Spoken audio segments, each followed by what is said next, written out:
नमस्कार, रामात maths classes में आपका एक बार फिर स्वागत है। आज का जो वीडियो उन सभी साथियों के लिए है जिन्होंने चतुर्थ श्रेणी कर्मचारी भर्ती परीक्षा 2025 के लिए आवेदन किया है। ठीक है, तो अब देखिए, वैसे देखा जाए तो ये राजस्थान में होने वाले अब तक की सबसे बड़ी भर्ती परीक्षा होने वाली है, क्योंकि देखिए सबसे पहले तो हम पदों की अगर बात करें तो पदों में भी ये सबसे अधिक मात्रा में 53,749 पदों के लिए भर्ती हो रही है। तो ये भी अपने आप में बहुत ही एक बड़ी संख्या है। इसके साथ ही अगर आवेदन की अपन बात करें तो आवेदन भी जो है इस भर्ती परीक्षा के लिए बहुत ही अधिक मात्रा में आवेदन हुए। लगभग हम देखें तो 24.5 लाख के करीब इसमें आवेदन भरे गए हैं। तो दोनों ही दृष्टि से ये बहुत ही बड़ी भर्ती परीक्षा होने वाली है। लगभग जो अभी तक तो आधिकारिक रूप से जिसकी जो डेट जो बता रही है वो 19 से लगाकर 21 सितंबर के बीच में ये परीक्षा आयोजित होने वाली है। तो अब देखिए, सबसे पहले तो हम ये चर्चा करें कि अब इतनी बड़ी जो भर्ती जो परीक्षा हो रही है, अब उस परीक्षा में हम अपना सिलेक्शन कैसे कर पाएंगे। देखिए, बहुत सारे YouTube चैनल है जो आपको बहुत ही अलग अलग तरीके से बता रहे होंगे। कोई ये बता रहा होगा कि इतने सारे पद है तो उसमें से आपके लिए कितने पद है, या कोई ये भी बता रहा होगा कि इसमें देखिए बहुत सारे ऐसे जो है, जो बहुत सारे साथी जो है जिन्होंने आवेदन अनावश्यक रूप से किया है। कुछ ऐसे है जो दूसरी भर्ती परीक्षा के लिए किया है आवेदन, तो वो भी संख्या कम हो जाएगी। और कुछ ऐसे भी बता रहे होंगे कि एक पद के लिए कितने आवेदन है, या आपको कितने पदों में से आपको सिलेक्शन कितने पदों में से होगा, या एक पद के लिए आपके लिए कितने को पीछे छोड़ना। इस तरह के देखिए बहुत सारी बातें जो है यूट्यूब पे चल रही है। और मैंने देखा सारे चैनल केवल मात्र अपने व्यू के लिए इस तरह से करते हैं, और लोग जो कम्पिटिटर है, जो प्रतियोगी जो है, उसको अनावश्यक रूप से उसमें प्रेशर देने की कोशिश करते हैं। तो देखिए, अपन कहीं भी आप दिमाग में देकर अगर आपने सबसे पहले तो अपन बात करें कि आपने आवेदन किया है तो बिल्कुल श्योर है कि अपन उसमें सिलेक्शन होने के लिए ही आवेदन किया, केवल हमने केवल फॉर्मेलिटी के लिए तो आवेदन किया नहीं है। ठीक है, तो ये चीज़ तो अपने दिमाग में रखें कि हम बस अपने केवल इतना दिमाग में रखें, हमें देखिए ये चीज़ तो दिमाग में रखनी नहीं है कि कितने आवेदन भरे गए हैं। देखिए, हमें उससे कोई मतलब नहीं है कि कितने आवेदन भरे गए हैं। हाँ, ये जरूर दिमाग में रखना है कि कुल मिलाकर कितने पद है। ठीक है, और हमारा टारगेट जो है वो केवल ये होना चाहिए कि ये 53,749 जो पद है उसमें से मुझे एक पद मुझे अपना श्योर करना है। बस ये चीज़ अपन दिमाग में रख के चले, और जो इसका सिलेबस जो जारी किया गया है उस सिलेबस के अकॉर्डिंग आप बहुत ही अच्छे बिल्कुल एक व्यवस्थित तरीके से अगर तैयारी करेंगे तो हमें देखिए न तो ये कहीं सोचना पड़ेगा कि हमें प्रत्येक 43 में से हमें एक पद के लिए 42 जनों को पीछे रखना है और फिर हमें एक पद पर प्राप्त करना है। देखिए, ऐसे कुछ भी चीज़ें दिमाग में रखने की आवश्यकता नहीं है, और अनावश्यक रूप से आप बोझ लेने की भी आवश्यकता नहीं है। देखिए, मैं कहीं भी नहीं कहता कि हाँ इसमें कंपटीशन है ही नहीं, ये भी नहीं कहता। बिल्कुल देखिए, क्योंकि अधिक संख्या में फॉर्म भरे गए हैं तो बिल्कुल देखिए पेपर का जो स्तर होगा वो बहुत ही अच्छा होगा।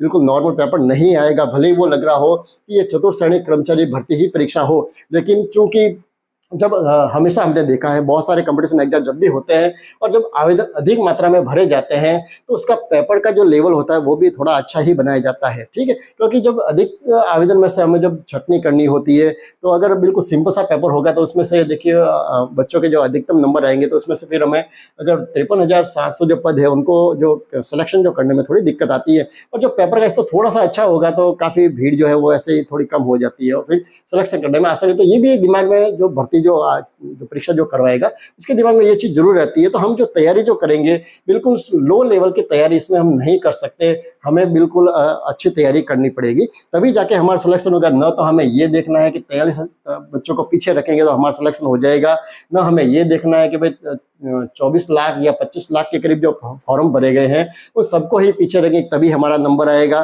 तो ऐसी बातें नहीं है। और ये भी नहीं है, बहुत सारे यूट्यूब चैनल ये भी बता रहे होंगे कि ये जो आवेदन भरे हैं उसमें से कुछ तो ऐसे हैं जो रीट की तैयारी कर रहे हैं तो वो कम हो जाएंगे, कुछ जो है पटवारी की भर्ती की तैयारी करें तो वो कम हो जाएंगे या वो कम। देखिए, हम पहले से हम ये सारी चीज़ें कैसे अपने दिमाग में रख सकते हैं भाई जो जिसका सिलेक्शन रीट के लिए जो चाहे वो तैयारी कर रहा है, लेकिन उसका चतुर्थ श्रेणी कर्मचारी भर्ती परीक्षा देखिए ये पहले होने वाली है, हम जानते हैं ये सितंबर में हो जाएगी और रेट की परीक्षा तो जनवरी में होगी। तो हो सकता है कि ये जो कर्मचारी में उसका सिलेक्शन हो जाता है वो तो बिल्कुल उसके लिए एक बार तो वो बिल्कुल उसमें आपका चयन तो वो करवाना सुनिश्चित करेगा ही बिल्कुल। लेकिन कोई भी हमें ऐसा नहीं सोच सकते कि जो दूसरे कंपटीशन की जो तैयारी कर रहे हैं वो हमारे आड़े नहीं आएंगे। ठीक है, हमारे दिमाग में बस केवल मात्र हमारा एक ही लक्ष्य होना चाहिए, वो ये है कि हमें तो हमारी एक सीट हमें कैसे इसमें से हम अपनी पक्की कर सकते हैं। ठीक है, तो आप अनावश्यक रूप से कहीं भी किसी भी यूट्यूब चैनल पर जो आपको इस तरह से भ्रमित करने वाले जो आपको विज्ञापन कहें, इसको विज्ञापन ही कह सकता हूँ, तो विज्ञापन देते हैं वो इसलिए करते हैं। देखिए, मैंने तो अक्सर ये देखा है कि अधिकतर ये जो इस तरह के जो थंबनेल डाल के जो वीडियो जो बनाते हैं,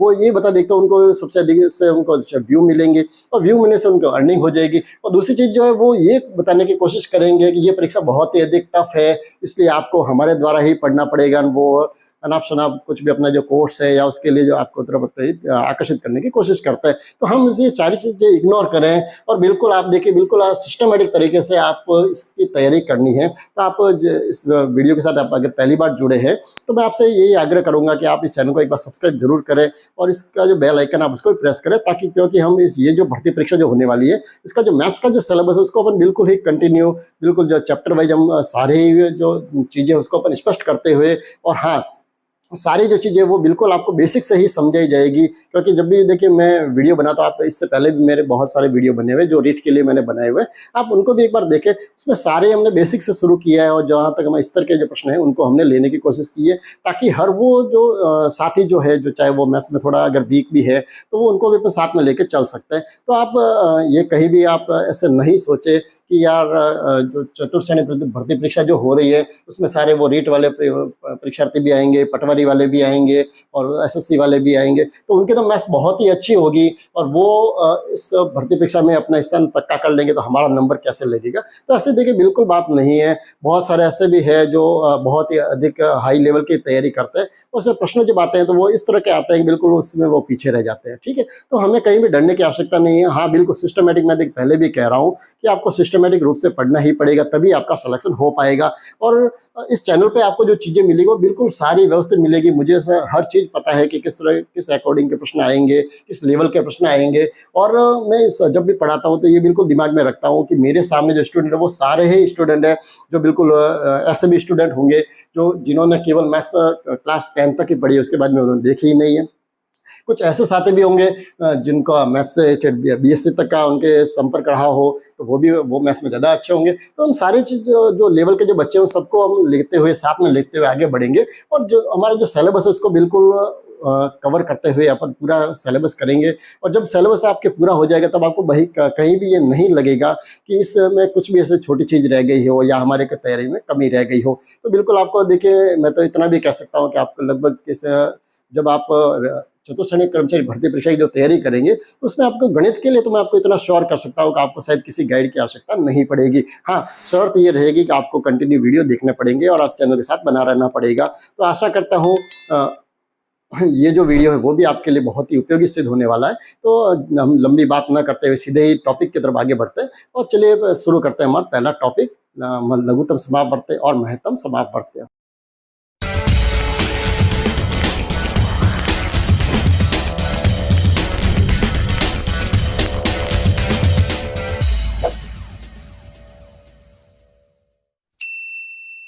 वीडियो की शुरुआत मैथ्स के पहले टॉपिक लघुत्तम समापवर्त्य एवं महत्तम समापवर्तक इससे करते हैं। इसके अंतर्गत अपन सबसे पहले तो ये जानने की कोशिश करेंगे कि देखिए लघुत्तम समापवर्त्य क्या होता है और महत्तम समापवर्तक होता क्या है। ठीक है, क्योंकि देखिए जब तक हमें सबसे पहले तो इनका हमको आधारभूत जानकारी नहीं होगी तब तक इनके आधारभूत जो प्रश्न जो आएंगे उन प्रश्नों को अपन बेहतर तरीके से समझ ही नहीं पाएंगे। ठीक है, तो बिल्कुल सिंपल सा है। सबसे पहले तो अपन देखिए ये देखते हैं, ये हमने जो क्लास 6 से लगाकर कक्षा 10 तक हमने ये लस और मस, लघुत्तम समापवर्त्य और महत्तम समापवर्त्य को हमने पढ़ा है, इनको ज्ञात करना भी सीखा है। लेकिन वहाँ पर हमने बिल्कुल सीधे इसकी विद्या ही सीखी है, हमें ये पता ही नहीं है कि अपवर्त्य क्या होते हैं या अपवर्तक क्या होते हैं। क्योंकि कंपटीशन में तो देखिए बिल्कुल छोटे छोटे शब्द हैं, उन शब्दों से ही प्रश्न बनकर आ जाते हैं, फिर हमें दिक्कत होती है और हमें अच्छे से समझ में नहीं आता है। तो हम बिल्कुल शुरुआत से ही शुरू करेंगे। सबसे पहले तो देखिए जो लघुत्तम समापवर्त्य, लघुत्तम समापवर्त्य ये है क्या, पहले तो हम इसको ही समझेंगे, ताकि जब इसकी हम विधियां से समझेंगे तो उसको हम समझने में ज़्यादा आसानी होगी। जब इनके आधारित जब प्रश्न भी करेंगे तो वो भी हम सरलता से समझ पाएंगे। तो ये जो पहले हम शब्दों को अलग अलग करें तो सबसे पहले देखिए लघुत्तम, लघुत्तम का मतलब तो होता है सबसे छोटा। ठीक है, बिल्कुल सब सिंपल है। लघुत्तम का मतलब क्या होता है? लघु का मतलब छोटा और लघुत्तम का मतलब सबसे छोटा, ठीक है। उसके बाद में यहाँ पर ये जो शब्द है, यहाँ पर देखिए दो शब्द देखते हैं, सम और एक लिखा हुआ है अपवर्त्य। दोनों को जब मिलाते हैं तो क्या बना? समापवर्त्य। संधि किए तो समापवर्त्य बना, ठीक है। अब देखिए पहले ये सम का मतलब क्या होता है? समान। और अब बात आती है अपवर्त्य क्या होते हैं। तो अपवर्त्य जो है वो कहते हैं उसके गुणज को। अब देखिए बहुत सारे साथी ऐसे भी होंगे जिनको ये भी ज्ञात नहीं कि गुणज क्या होता है। तो बिल्कुल हम सारी चीज़ें क्लियर करते हुए ही आगे बढ़ेंगे, आपको कहीं भी दिक्कत नहीं होगी कि आपको मैथ्स में कुछ भी ऐसा पीछे रहे कि जहां आपको ये संदेह हो कि भाई नहीं ये चीज़ तो पीछे रह गई। अपन बिल्कुल सारी चीज़ें बिल्कुल छोटी छोटी शब्दावली है उनको भी अपन स्पष्ट करते हुए आगे बढ़ेंगे। हाँ, हो सकता है उसके लिए चाहे भले हमें एक वीडियो अधिक बनाना पड़ेगा, लेकिन देखिए मैंने कभी ऐसा नहीं सोचा है कि हम जल्दी से जल्दी इस चैप्टर को पूरा करें। हाँ, सबसे जो इम्पोर्टेंट बात जो है वो आपको ये बता दूं, देखिए बहुत सारे चैनल होंगे जो वो आपको सीधा ही शॉर्टकट की तरफ दौड़ाएंगे, आपको ये कहेंगे कि लघुत्तम समापवर्त्य महत्तम समापवर्त्य करने के लिए तो बहुत ही आप सीधे शॉर्टकट ट्रिक के द्वारा कर सकते हैं। लेकिन मैं आपको देखिए सजेस्ट करूंगा कि जहां तक हो, चाहे इस चैप्टर के लिए नहीं कह रहा, मैं पूरे मैथ्स के लिए कह रहा हूं कि आप जब भी मैथ्स पढ़े तो आप शॉर्टकट की तरफ बहुत कम जाए। हाँ, हो सकता है उससे अपने समय की बचत हो सकती है, लेकिन देखिए जो शॉर्टकट जो होते हैं वो सारे ही प्रश्नों के लिए हमारे उपयोगी नहीं होते। जब प्रश्न की भाषा अगर थोड़ी सी भी बदल जाती है तो वो शॉर्टकट हमारे काम नहीं आते। इसलिए अपन अधिकांशतः प्रयास करेंगे कि जिसका जो बिल्कुल जो पैटर्न जो है या जिसका जो व्यवस्थित जो तरीका जो है, सैद्धांतिक जो तरीका है, उसी सिद्धांतों के द्वारा ही प्रश्नों को अपन हल करने की कोशिश करेंगे, ठीक है। हाँ, मैं ये नहीं कहता कि हमारे शॉर्टकट उपयोग भी नहीं आएंगे। हाँ, हम बहुत सारे अच्छे अच्छे जो शॉर्टकट है जिनके द्वारा प्रश्न जल्दी होंगे वो शॉर्टकट भी अपन साथ में शेयर करते जाएंगे, ठीक है। तो आपको कहीं भी दिक्कत नहीं होगी। तो वापस अपन टॉपिक की तरफ आते हैं। देखिए सबसे पहले तो हम लघुत्तम समापवर्त्य को समझ रहे थे। तो यहाँ लघुत्तम का मतलब हो गया सबसे छोटा, सम का मतलब क्या हो गया? समान, और यहाँ पर अपवर्त्य का मतलब होता है गुणज। अब देखिए गुणज है क्या? अब गुणज का मतलब ये है, जैसे हम कोई संख्या ले लेते हैं, जैसे मैंने एक संख्या लिखी, बिल्कुल सिंपल से लिखी, जैसे मैंने लिखा है 3, ठीक है। अब मुझे अगर ये कहे कि 3 के मुझे गुणज लिखने हैं, क्या लिखना है? मुझे 3 के गुणज लिखने हैं। तो गुणज का मतलब होते हैं अगर 3 को मैं किसी भी संख्या से अगर गुणा करूं तो वो जो हमें जो गुणनफल जो प्राप्त होगा वो इसका गुणज कहलाएगा। देखिए जैसे मैं अगर 3 को अगर 1 से गुणा करूं तो हमें क्या मिलेगा? 3, ये भी 3 का गुणज है। अगर मैं 3 को 2 से गुणा करूं तो कितने मिलेंगे हमें? 6, तो ये भी 3 का गुणज है। अगर मैं 3 को 3 से गुणा करूं कितने होंगे? 9, ये भी 3 का गुणज है। अगर मैं 3 को 4 से गुणा करूं तो कितने होंगे? 12, ये भी 3 का गुणज है। अब देखिए आपके दिमाग में आ रहा होगा ये तो मैं 3 का पहाड़ा लिख रहा हूँ, ठीक है। तो हम जो 3 का जो पहाड़ा जो हमने बचपन में सीखा है, बहुत ही जल्दी जल्दी सीखा, 3 एकम 3, 3 दूनी 6, 3 तिया 9, ये सारी चीजें सीखे। लेकिन हमें किसी ने भी, शायद आपको भी पढ़ा होगा, किसी ने भी ये नहीं बताया होगा कि ये जो सारी जो संख्या जो मिल रही है हमें, ये सारे 3 के गुणज है, ठीक है। ठीक, तो ये जो चीज़ ये अगर हमारे दिमाग में पहले से ही क्लियर हो जाती तो शायद हमें यहाँ इतनी दिक्कत आती ही नहीं, और हम जो इसके अपवर्त्य जो निकालने होते तो हम बहुत ही जल्दी निकाल पाते। लेकिन चाहे देर आए दुरुस्त आए, कोई नहीं, हम यही समझे कि हम अभी से कक्षा 3 से ही पढ़ रहे हैं। तो अब देखिए, तो ये हो गए सारे गुणज। अब अगर आपको कोई ये कहे कि 7 के गुणज लिखिए, तो अब तो मुझे लगता है आपको कहीं भी दिक्कत नहीं होगी, क्योंकि हमें सीधा ये मालूम पड़ गया है कि गुणज का मतलब होता है जो 3 का जो हम पहाड़ा लिख रहे हैं, या 7 का गुणज तो 7 का पहाड़ा, 7 एकम 7, 7 दूनी 14, 7 तिया 21, 7 चौक 28, 7 पंजे 35, ये सारे जो है वो क्या है? 7 के गुणज है, ठीक है। तो ये बात हो गई गुणज की। अब बात आती है कि लघुत्तम समापवर्त्य क्या है। अब देखिए गुणज तो हमने लिख दिए। अब हमें अगर लघुत्तम देखना है, सबसे छोटा देखना है, और समान गुणज देखने हैं, तो समान का मतलब क्या है? जैसे हमें दो गुणज, दोनों में गुणा में अपन देखना है समान समान, तो ये किसी एक के गुणज में तो हमें नहीं देख सकते। तो इसके लिए हमें कितनी जरूरत होगी? कम से कम 2 संख्याओं की जरूरत होगी, तब जाके अपन देख सकते हैं कि इन दोनों में समान गुणज कौन कौन से है, ठीक है। जैसे मैंने एक लिख दिया 7 के गुणज लिख दिए। अब उसी तरह से अगर मैं दूसरा यहाँ पर अगर ये लिखूं, मान लो यहाँ पर मुझे लिखा है 8 के गुणज लिखो, ठीक है। तो अब 8 के गुणज अगर मुझे लिखने हैं तो क्या वही सिंपल तरीका है? 8 एकम 8, 8 दूनी 16, 8 तिया 24, 8 चौक 32, 8 पंजे 40, 8 छंग 48, ठीक है। जैसे ये लिख दिया मैंने, 8 के गुणज लिख दिए, ठीक है। अब देखिए अगर मुझे अब दोनों में से अगर ये कहे कि इन दोनों में से समान गुणज कौन से है या समान अपवर्त्य कौन से है, तो मुझे इसमें देखना पड़ेगा। देखिए इसमें 7 है, इसमें 8 है, ये समान नहीं है। 14 16 ये भी नहीं है, 21 24 भी नहीं है, 28 32 भी नहीं है, 35 और ये भी नहीं आ रहे, 48 भी नहीं आ रहे, ठीक है। तो हमें इसके आगे लिख के देखते हैं। 42, 7 7 49, 7 8 56, 7 9 63, 7 10 70, 8 के भी अपन गुणज लिखे हैं। 8 छंग 48, 8 सत 56, 8 अठे 64। तो देखिए यहाँ पर मुझे दिख रहा है 56 जो है वो दोनों का समान गुणज है। ठीक है, तो इस तरह से हमें जब समान गुणज देखने होंगे तो हमें क्या करना पड़ेगा, उनके गुणज लिखने, और फिर उनमें से हम देखेंगे ऐसा कौन सा गुणज है जो दोनों में है, उसको कहते हैं समान गुणज। ठीक है, और अब आती है बात लघुत्तम समापवर्त्य कौन सा होगा। तो हमें क्या करना है, अब जितने भी इनके समान गुणज, ये तो चलो अपने जब 7 और 8 जिसमें बहुत ही मुश्किल से हमें ये गुणज मिला है, लेकिन कई बार ऐसा भी होगा जैसे यहाँ पर भी हमें समान गुणज मिल जाए, दूसरे भी मिल जाए, तीसरा भी मिल जाए, बहुत जल्दी हमें बहुत सारे गुणज मिल सकते हैं। तो अब उसमें से लघुत्तम समापवर्त्य कौन सा होगा, जो उसमें सबसे छोटा होगा, यानी जो पहला जो समान जो अपवर्त्य जो आएगा, समान गुणज जो आएगा, वो हमारा लघुत्तम समापवर्त्य कहलाता है। ठीक है, तो ये तो इसकी बेसिक जानकारी कि लघुत्तम समापवर्त्य क्या है, उसको अपन ने एक बार समझने की कोशिश की है। ठीक है, अब हम क्या करेंगे, अब हम ये समझेंगे कि इस लघुत्तम समापवर्त्य को हम कौन कौन सी विधियों के द्वारा ज्ञात कर सकते हैं। आगे बढ़ते हैं और हम लघुत्तम समापवर्त्य को एक बार पारिभाषिक रूप से हम समझ लेते हैं कि ये क्या होता है। जैसे लघुत्तम समापवर्त्य क्या है, 2 या 2 से अधिक संख्याओं का लघुत्तम समापवर्त्य, जिसे इंग्लिश में क्या कहते हैं, एलसीएम, लीस्ट कॉमन मल्टीपल, वह छोटे से छोटी संख्या होती है जो दी गई सभी संख्याओं से पूर्ण विभाजित हो सके। ठीक है, ये तो एक शाब्दिक रूप से है, नहीं कहने का मतलब ये है कि लघुत्तम समापवर्त्य क्या होगा, वो छोटे से छोटे इसका अपवर्त्य होना चाहिए, छोटी से छोटी संख्या होगी।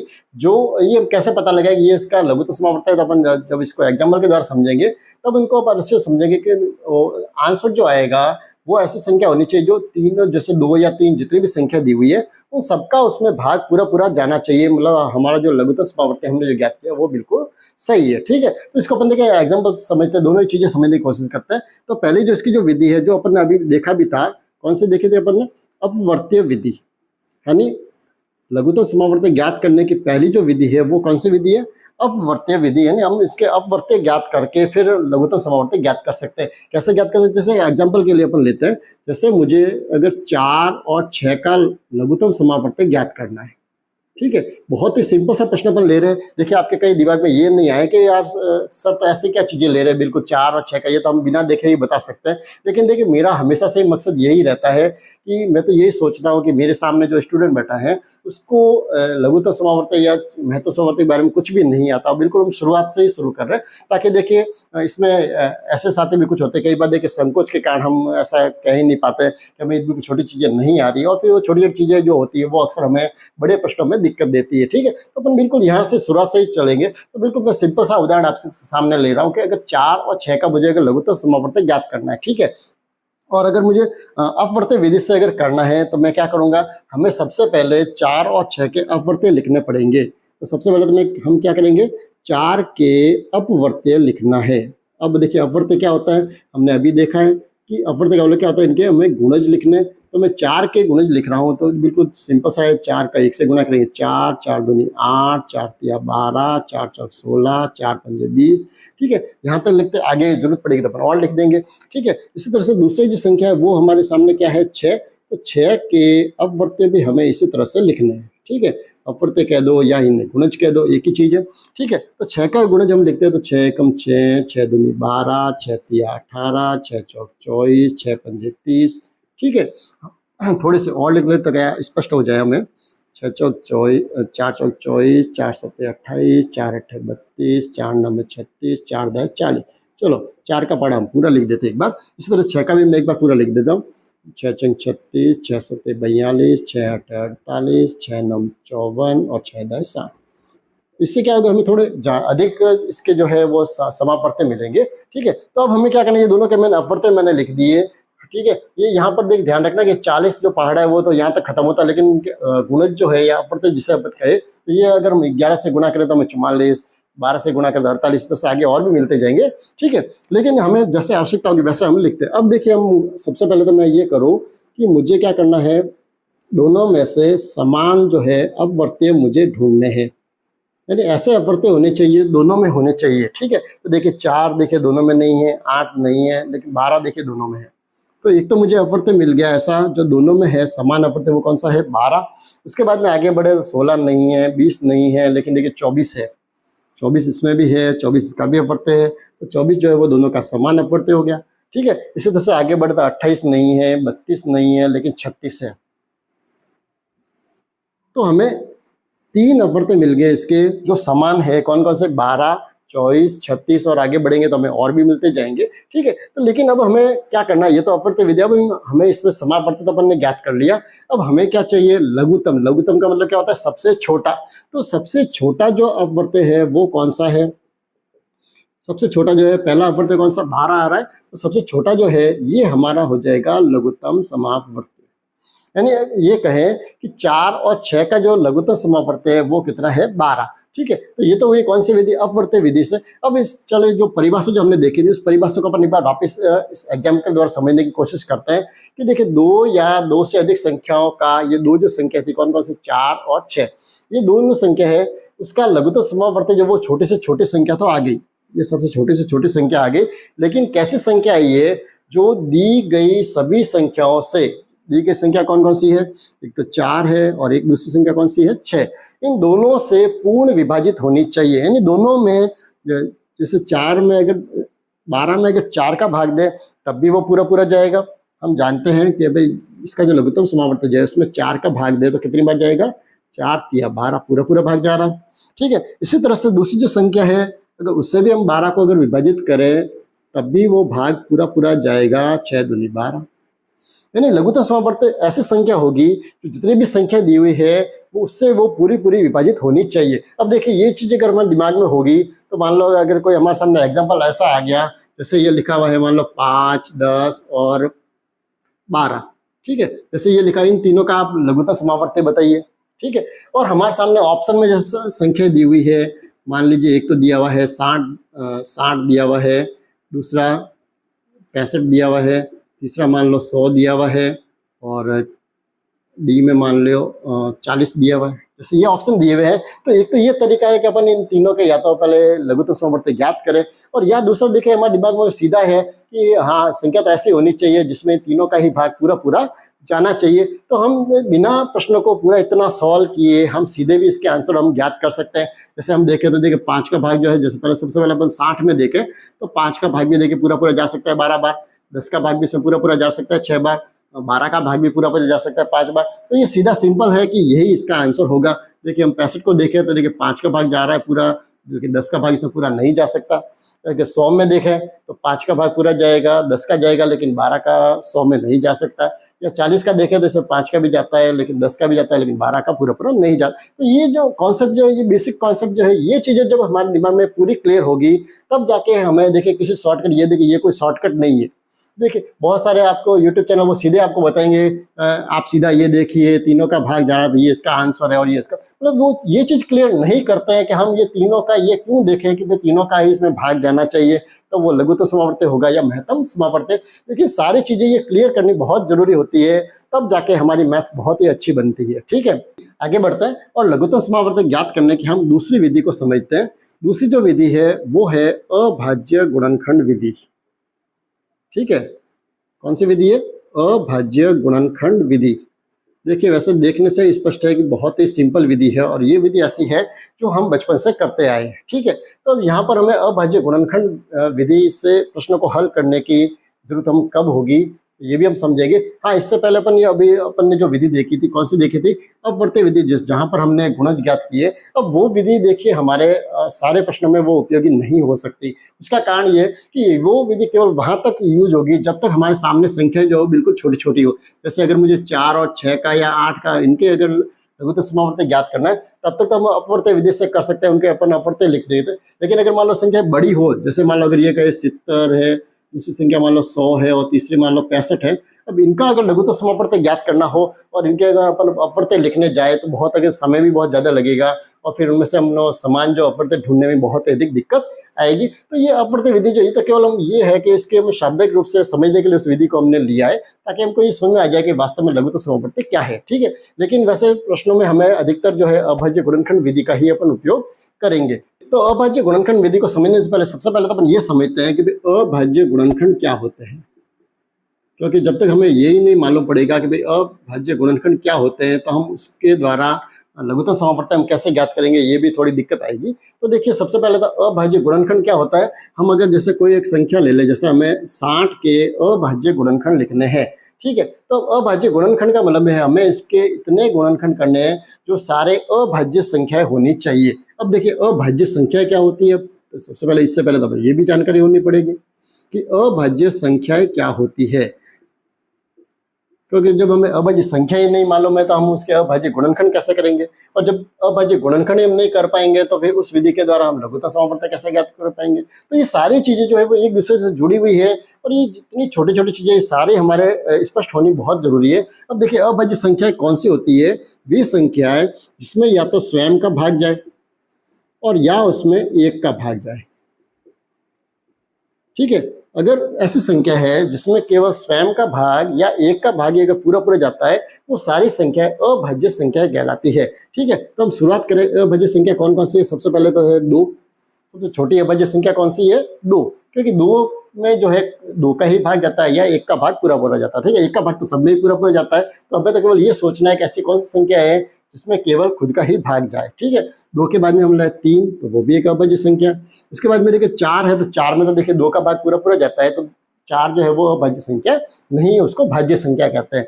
उसके बाद में देखिए 5 है, वो अभाज्य संख्या। उसके बाद में 6 नहीं है, 7 है, 7 के बाद में 11 है, 13 है, फिर 17 है, फिर 19 है, फिर 23 है। इस तरह से आगे जो है हमें कम से कम 100 तक की अभाज्य संख्या भी याद होनी चाहिए, ताकि जो प्रश्नों को करें तो हम थोड़ा जल्दी कर पाएंगे। ठीक है, तो ये तो हो गई अभाज्य संख्या। कौन सी होगी? जिसमें केवल स्वयं का या एक का भाग पूरा पूरा जाता है, तो ये होती है अभाज्य संख्या। अब हम जब इनके गुणनखंड जब करेंगे, अभाज्य गुणनखंड, तो हमें इन्हीं संख्याओं का उपयोग करना है। यानी जैसे एग्जाम्पल के लिए अगर मुझे 60 के अभाज्य गुणनखंड करने हैं तो हम कैसे करेंगे? सबसे पहले तो इसमें देखेंगे हम पहले जो अभाज्य सबसे छोटी अभाज्य संख्या कौन सी है? 2।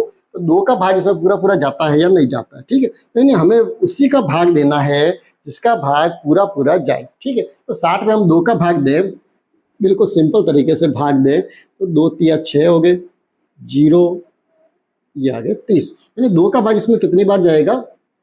30 में।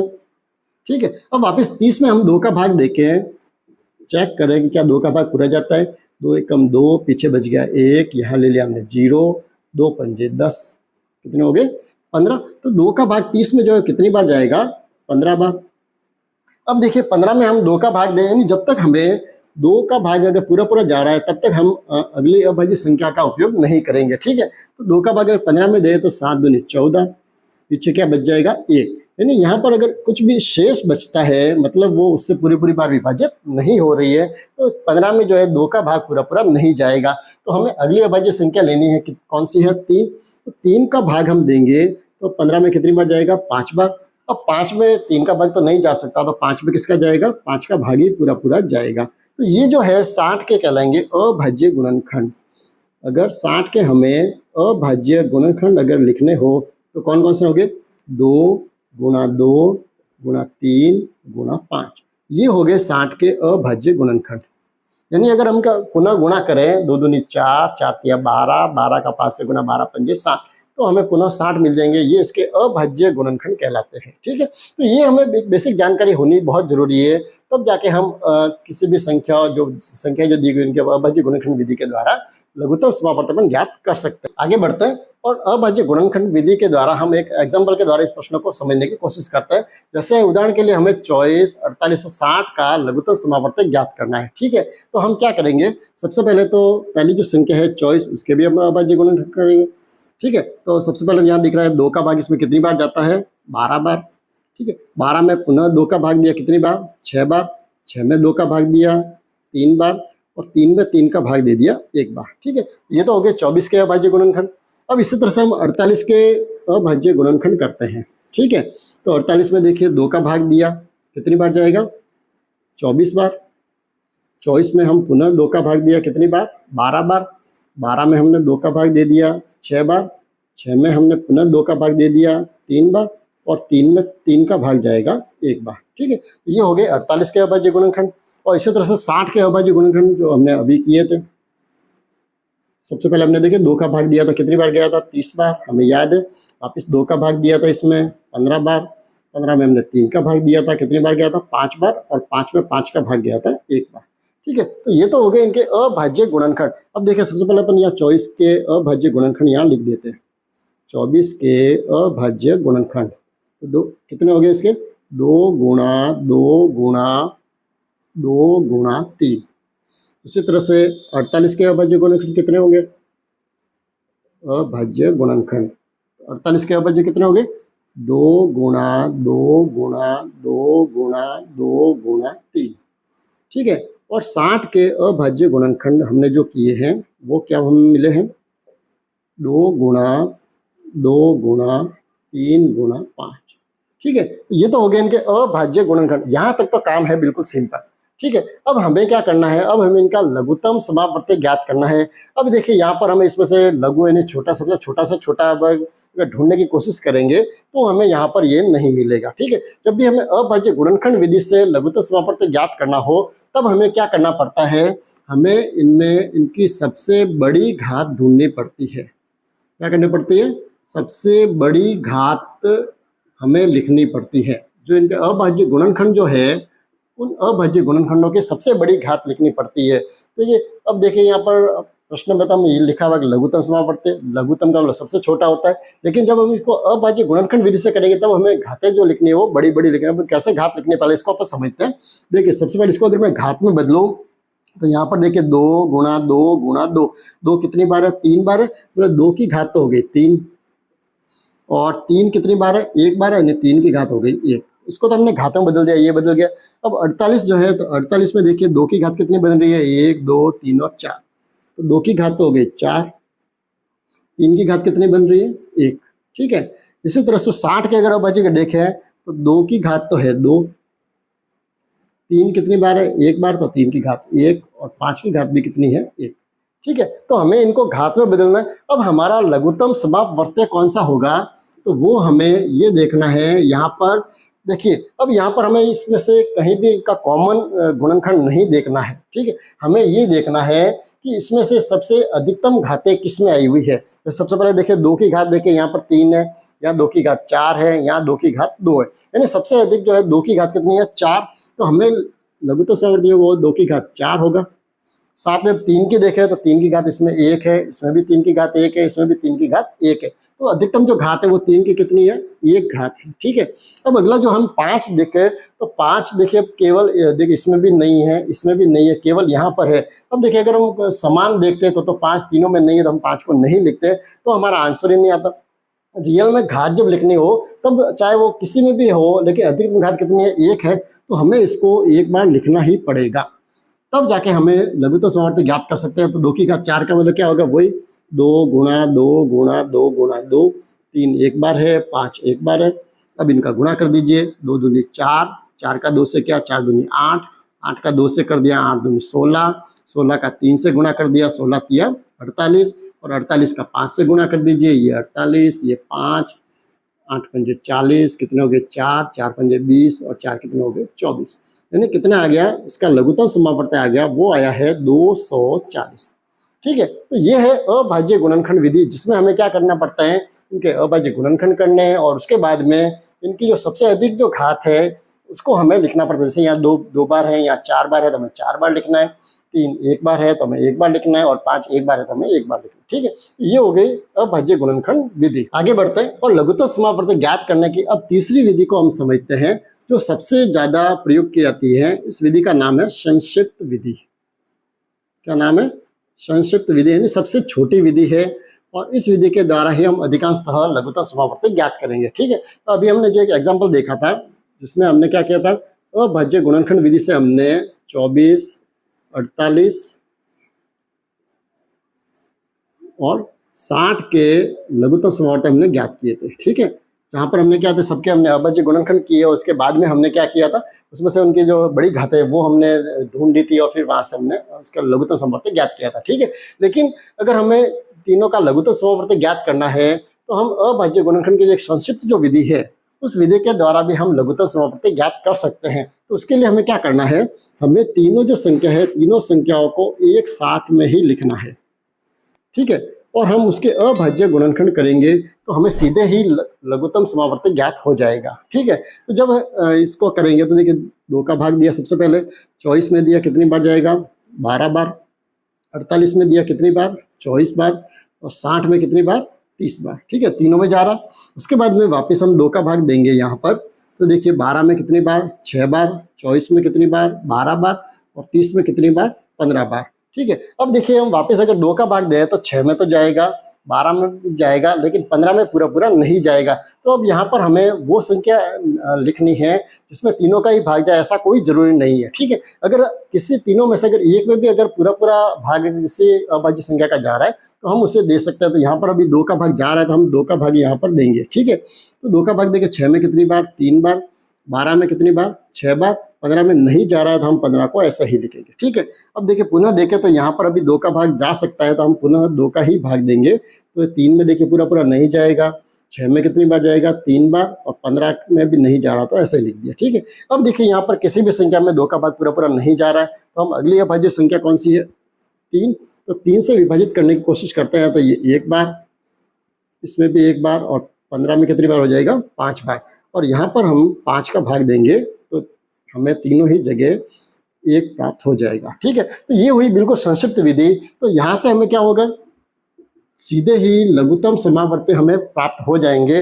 जो अभाज्य गुणनखंड जो प्राप्त हुए हमें कौन कौन से प्राप्त हुए, 2 गुणा 2 गुणा 2 गुणा 2, कितनी बार है, 1 2 3 4 बार, फिर इसके बाद में 3 और 5, 3 गुणा 5।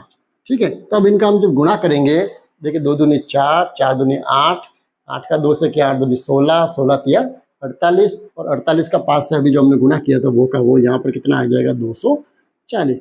तो हमें बहुत ही जल्दी लघुत्तम समावर्ती ज्ञात हो जाएंगे। तो इस वीडियो में मैंने आपको लघुत्तम समावर्ती ज्ञात करने की तीनों ही विधियां बताई है, लेकिन हमारे जो प्रश्न जब हम हल करेंगे तो उसमें हमारे सबसे उपयुक्त विधि जो रहेगी वो हमारी यही विधि रहेगी, संक्षिप्त विधि, जिसके द्वारा हम सीधे ही लघुत्तम समावर्ती ज्ञात कर सकते हैं। तो आशा करूंगा आज के वीडियो में हमने लघुत्तम समावर्ती क्या होता है उसको हमने बहुत ही बेहतर तरीके से समझने की कोशिश की है। इसके साथ ही अपवर्ती क्या होते हैं या गुणज क्या होते हैं उनको भी हमने समझा है। साथ ही अभाज्य संख्या क्या होती है या अभाज्य गुणनखंड कैसे ज्ञात करते हैं उनको भी हमने बहुत ही सरल तरीके से सीखने की कोशिश की है। साथ ही लघुत्तम समावर्ती ज्ञात करने की जो तीनों जो विधियाँ है, जैसे अपवर्ती विधि क्या है, अभाज्य गुणनखंड विधि क्या है और संक्षिप्त विधि क्या है, इसको भी हमने बहुत ही सरल तरीके से समझने का प्रयास किया। तो इससे संबंधित जितने भी प्रश्न जो हैं उन प्रश्नों को हम अगले वीडियो में लेंगे, ताकि क्योंकि वीडियो बहुत बड़ा बन रहा है और ज़्यादा बड़ा वीडियो बनाना मेरा मकसद कभी नहीं रहा है, क्योंकि मैं खुद जानता हूँ कि आपके लिए समय की बहुत ज़्यादा उपयोगिता होती है, क्योंकि अधिक समय व्यर्थ करना भी अच्छा नहीं होता है। तो हम इस लघुत्तम समावर्ती आधारित जितने भी अच्छे प्रश्न जो है उन प्रश्नों को अपन अगले वीडियो में चर्चा करेंगे कि कंपटीशन में किस तरह से प्रश्न आते हैं। तो आप अगर आपको वीडियो अच्छा लगा हो तो आप लाइक जरूर करें और अपने साथी के साथ शेयर भी करें, ताकि उनको भी इसी तरह से बेनिफिट मिलता रहे और उनकी भी तैयारी बहुत ही बेहतर हो सके। और अभी तक आपने अगर चैनल को सब्सक्राइब नहीं किया है तो मैं आपसे पुनः निवेदन कर दूं कि आप चैनल को सब्सक्राइब जरूर करें और साथ में जो बेल आइकन है उसको भी आप प्रेस करें, ताकि नेक्स्ट जो वीडियो जो बनेगा तो वो जब भी अपलोड होगा तो उसका नोटिफिकेशन आपको समय पर मिल जाएगा और वीडियो से कहीं भी वंचित नहीं रहेंगे। तो बने रहिए चैनल के साथ और अपना अभ्यास जारी रखिए। तो मिलते हैं अगले वीडियो में। धन्यवाद।